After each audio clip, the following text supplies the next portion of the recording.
আসসালামু আলাইকুম দর্শক, আবার চলে এলাম আপনাদের মাঝে নতুন একটি ভিডিও নিয়ে। আশা করি সবাই অনেক ভালো আছেন। আমার আজকের রেসিপি হচ্ছে বাইশ বা পোনা মাছের চচ্চড়ি। আপনারা অনেকেই এই বাইশ বা পোনা মাছটি চিনে থাকবেন। এই মাছগুলো আসলে ভিলে ঝিলে অথবা পুকুরের এক সাইডে টাকি মাছ যে পোনা ছাড়ে, এই মাছগুলো দলবদ্ধ হয়ে একসাথে থাকে। এগুলো হচ্ছে টাকি মাছের বাইশ বা পোনা মাছ। চলুন আমরা রেসিপিটা দেখে আসি। প্রথমে আমি মাছগুলো খুব ভালোভাবে পরিষ্কার করে নেব। দেখুন মাছে কত ময়লা। প্রথমে আমি মাছগুলোতে যে বড় বড় ময়লাগুলো ছিল ওইগুলো আমি আগেই পরিষ্কার করে নিয়েছি। এখন আমি মাছগুলো পরিষ্কার করে নিব। যেহেতু পোনা মাছগুলো অনেক ছোট আকারের হয়ে থাকে, তাই খুব সাবধানে এগুলো ধুতে হবে, যেন মাছগুলো একদম নষ্ট হয়ে না যায়। আলতো হাতে এগুলো পরিষ্কার করতে হবে। দেখুন আমি পানি দিয়ে খুব সুন্দরভাবে অনেকবার পরিষ্কার করে নিয়েছি। সবগুলো তো আর ভিডিওতে দেখানো সম্ভব নয়, এজন্য আমি স্কিপ করে করে যতটুকু নেওয়ার নিয়েছি। এবার আমি লবণ দিয়ে মাছগুলো পরিষ্কার করব।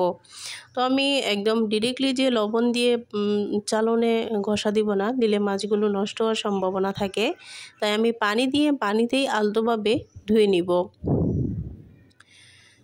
দেখুন মাছ অনেকটা ক্লিন হতে যাচ্ছে।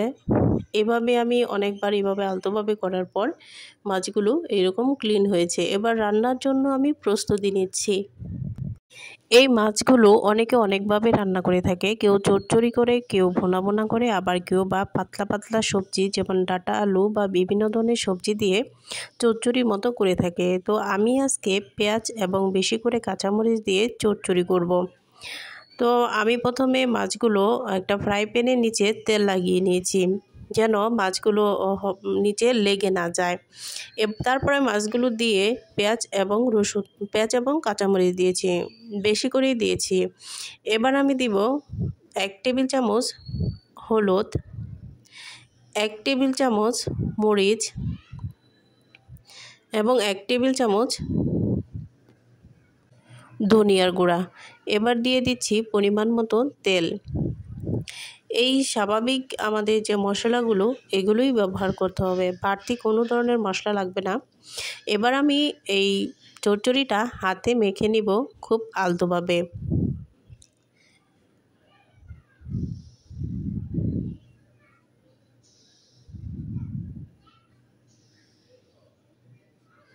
দেখুন আমি খুব আলতোভাবে মেখে নিচ্ছি, যেন মাছগুলো নষ্ট হয়ে না যায় বা ভেঙে না যায়। এবার আমি এই চচ্চড়িটাতে খুব সামান্য একটু পানি ব্যবহার করব। যেহেতু মাছগুলো একদম ছোট, খুব তাড়াতাড়ি সিদ্ধ হয়ে যাবে, এজন্য এটাতে বেশি পরিমাণ পানি দেওয়ারও কোনো দরকার নেই। দেখুন এটা আমি কিন্তু এখনই উল্টাপাল্টা করব না, এটার মতো হতে দিচ্ছি। যখন উপরে ঠিক তেল ভেসে আসবে, ঠিক ওই টাইমে আমি একটু উল্টাপাল্টা করে দিব, জাস্ট একবার। দেখুন এবার তেলটা উপরের দিকে উঠে এসেছে, আর আমি এবার একবার উল্টে দিচ্ছি খুব সাবধানে।